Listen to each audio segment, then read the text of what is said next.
Oh, Detroit. How you thought you could get away from this one. With your cute little rookies. Your your shining depth. Your your promising young prospects. Too bad they never taught you to too bad they were never taught to be afraid. To know true fear. Such as the fear. Oh, the Bruins are dead. Oh, they're just bringing Bergeron and Krejci back for old time relevancy. They're not gonna do anything. Well, that's what you thought, but it turns out you can't kill the Boogeyman. So sleep tight, Detroit. Because we will haunt your nightmares.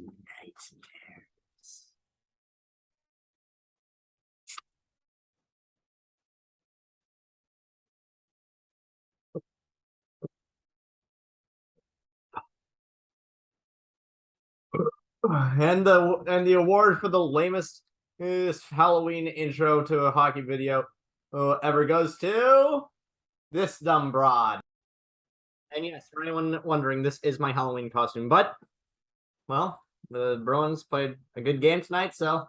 And a win is a win, and a win is a win is a win. So, you know what that means? It is time to hug it out, Bruins fans, because that is a 5-1 victory over the Detroit Red Wings. Welcome back to Into the Den, everybody. I am your host, 100 Bex. I originally was going to do this.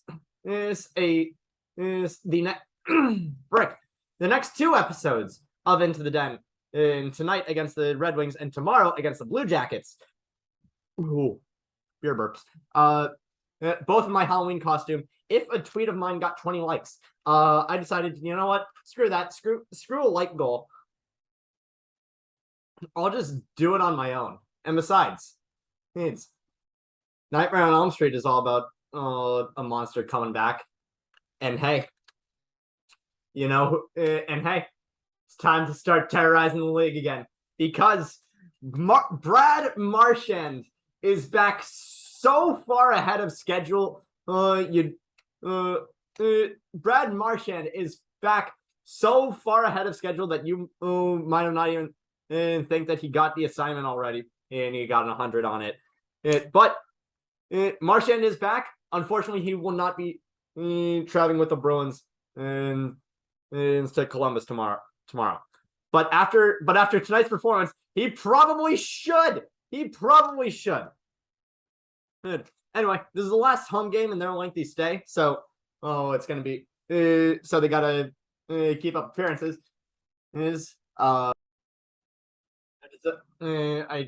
changed the position of the camera because I was getting a little bit too looking away happy, I guess. I don't fucking know. It's just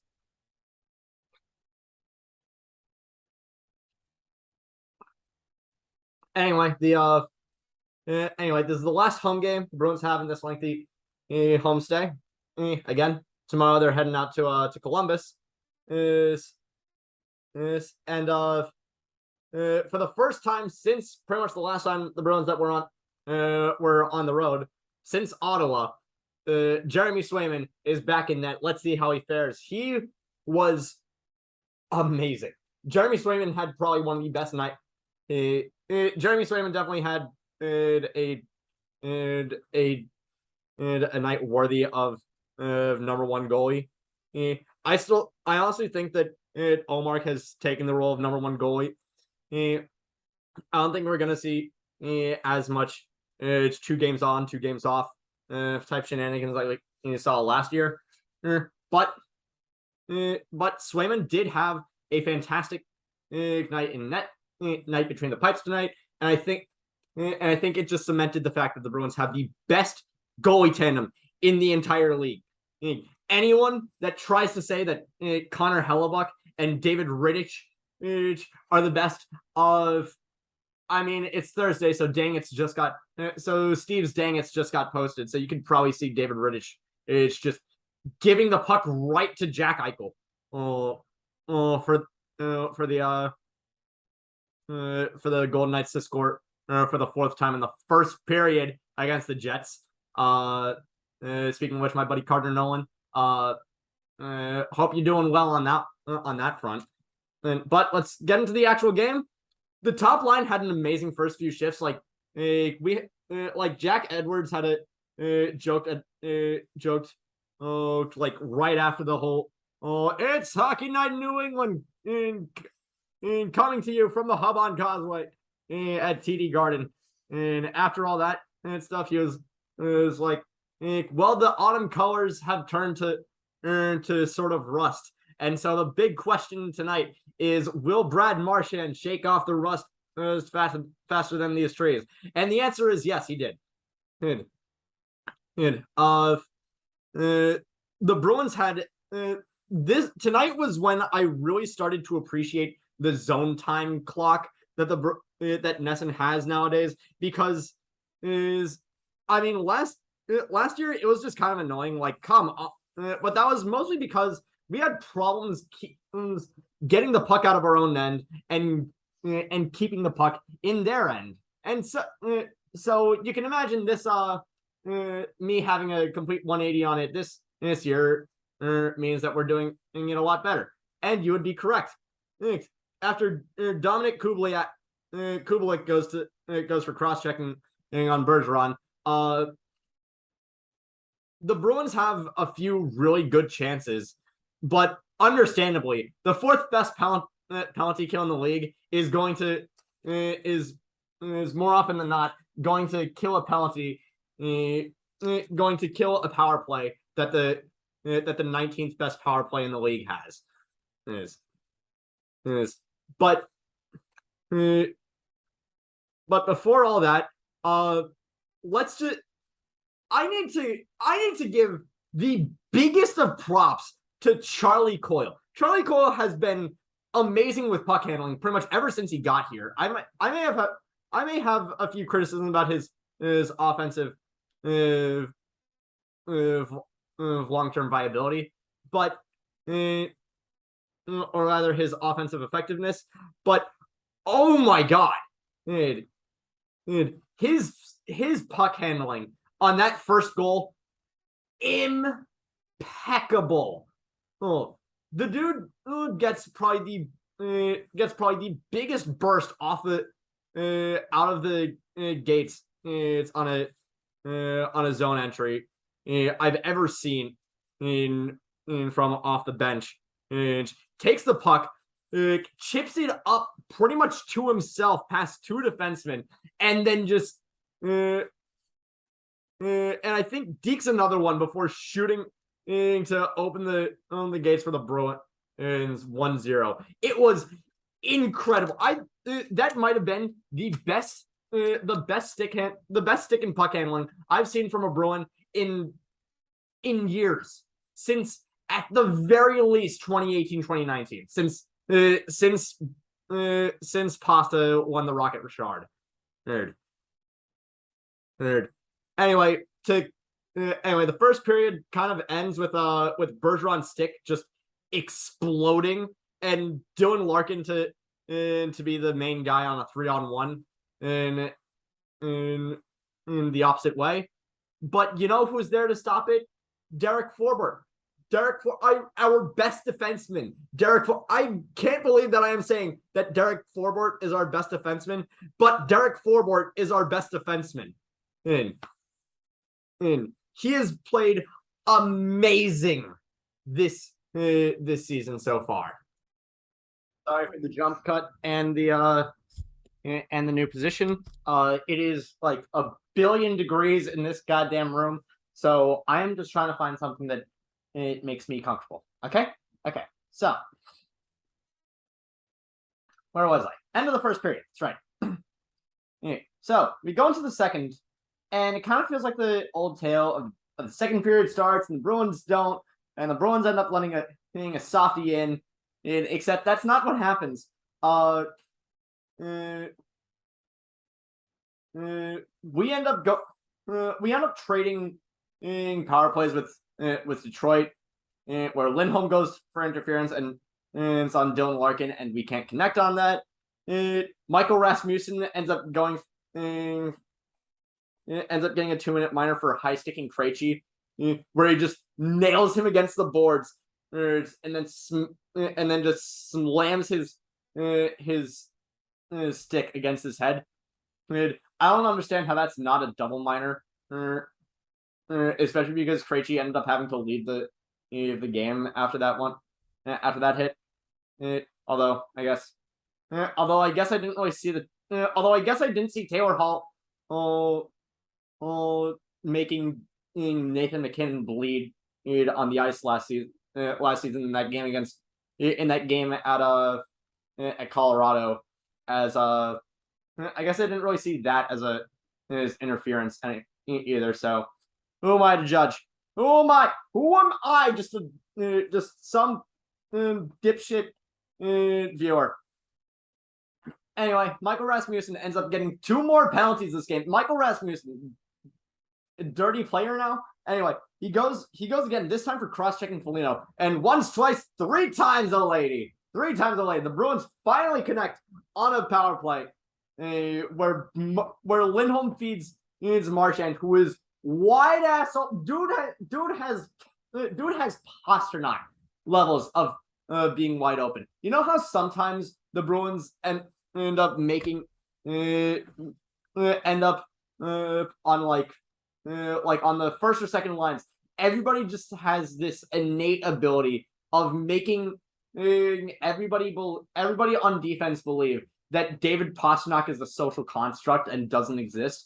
Yeah, that's pretty much what they did to for Marchand. And Marchand is just wide ass open, kick your feet up, doesn't even have. Dude can get a freaking back massage in the time that it takes him to line up this shot. He ends up putting the Bruins up 2-0. Welcome back, Marchand. And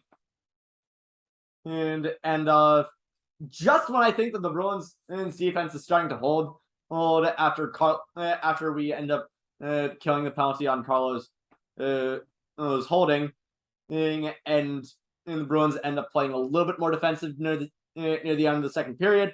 We just kind of break down and let Adam Ernie score the absolute laziest spinorama ever. Like, I wouldn't even really call this a spinorama because not even trying, and he's just turn around and shoot. Like, this was sort of this just felt like Adam Ernie just mailing in a pass to an errant pass to someone, but it just worked because it bounced off one of our defensemen. I think it might have been Forbort. I think it might have been Zaboral. Speaking of which, Zaboral had a bad game. Like, well, let's not mince words. I love Jacob Zaboral. He had a bad game, especially in the first period. There was one play where he had to thank his lucky, where he owed Jeremy Swayman, the beer that I am drinking right now. He owed Jeremy Swayman a beer after that save, because he just cleared it right to the center, which I know that pretty much hockey is just lacrosse on skates, but this applied when I was playing soccer in like 6th and 7th grade, from like 1st to 8th grade. You never clear it to the middle. You clear it to the sidelines where if someone's there, they don't really have an angle, and they have to make some sort of extra maneuver to get one, to make sure their team has one, and such as passing, which can result in an interception. And meanwhile, you never pass it to the center, because then what's stopping you? You just have you just have a freaking you just have large swaths on either side to shoot. And Swayman, thank God, Swayman just stopped it. On that first one, but this one I can't really even blame Swayman. That was just the defense breaking down in front of him. I know Jim Montgomery thought that the Bruins defense left Swayman out to dry on the first in that game against Ottawa, and I'm not gonna lie, they kind of did. That's not to say that Swayman didn't have a bad game in that game. He totally did. I almost spilled my beer. He totally did have a bad game in that game against Ottawa. But let's not act like the Bruins defense was completely infallible. Anyway, let's go to the third period where the true fun begins. Michael Rasmussen just goes for delay of game pretty early on, and just immediately off the faceoff went, and the Bruins end up crashing the net with Marchand being the one to nudge it in, and to put the Bruins up 3-1. 35 seconds later, Tomáš Nosek is kind of mishandling the puck, and just either I can't actually tell if he's mishandling the puck or if this was just a really well-timed backhand nudge. But either way, Craig Smith just picks it up and shoots it for his first goal of the season. 35 seconds after Marchand scored his goal. Oh, so now we're up. So now this game is now 4-1. This just on a dime when it was just 2-1, and almost immediately after, Marchand almost makes it 5-1. He just Tokyo drifts around the net, and he almost beats it. He almost beats Ville Husso. Oh, but I think Ville Husso just joins the paddle save emporium and his stick is just right there to send the puck flying sky high instead of just tucked neatly into the net. But either way, Detroit ends up going to the power play again. I forget who it ends up being. I think it's number 17, going for a slashing penalty, and fourth best penalty kill in the league. Never heard of it. Bruins do some really good puck distribution to again make Pastrnak seem like he is a social construct and he does not exist. Yes. Let's see. Race, gender, money. David Pastrnak on the penalty kill. Things that are social constructs and do not have any basis in reality, in science, and should be abolished. Except for David Pastrnak on the power play. Do not abolish him. He is a national treasure. But Bruins do some really good puck distribution and to put them up 5-1. And then we just end up Bruins say screw it and just start taking penalties at the end. I think that's not really the best idea. I don't really think that's the best idea, especially when one of them ends up being Forbort, our best penalty killer, just going to the box. And then on that same penalty kill, Lindholm ends up going for holding Dylan Larkin. And so now our best penalty killer and our best all-around defenseman until Chucky McAvoy gets back are both in the net, are both in the box.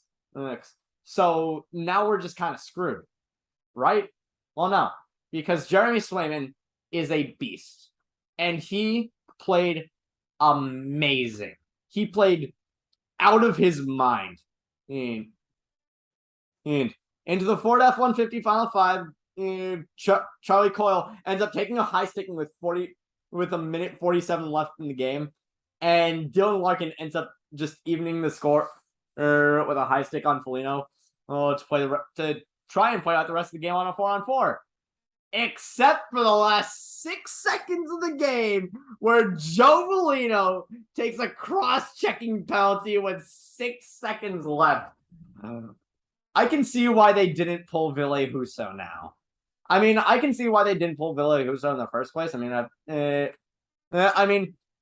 unless you're in the playoffs and you're just in full desperation mode, I don't see what pulling the goalie on the 8th game of the season does for you.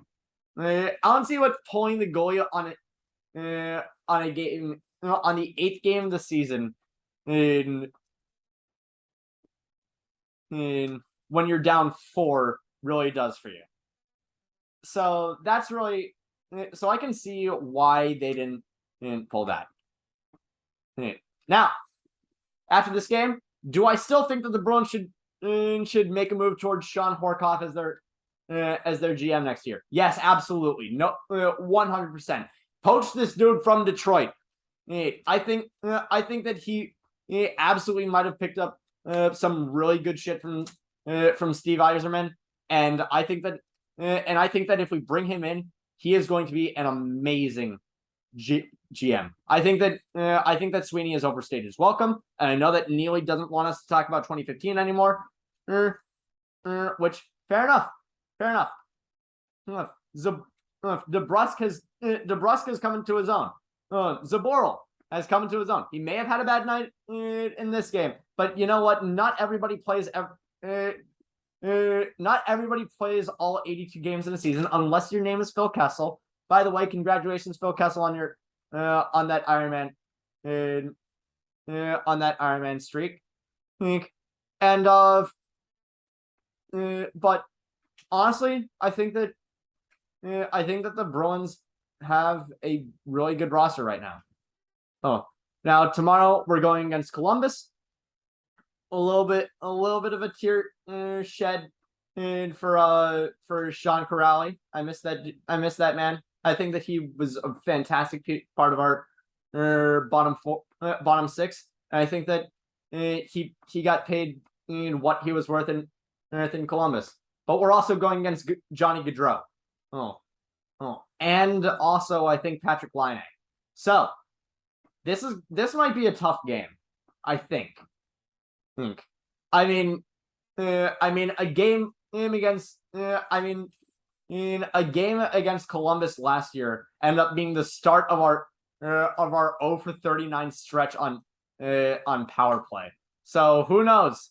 Maybe this might be the start of 0 for 40. All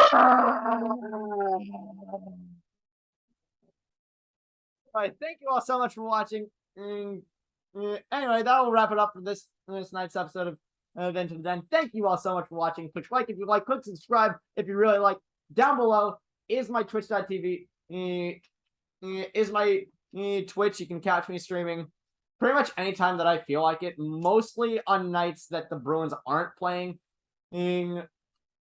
But usually on Sundays and probably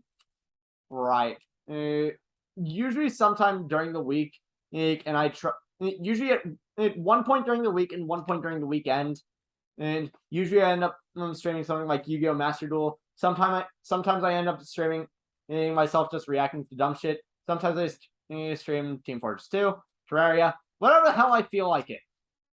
Because you know what, it's my channel. But you can catch me over there, and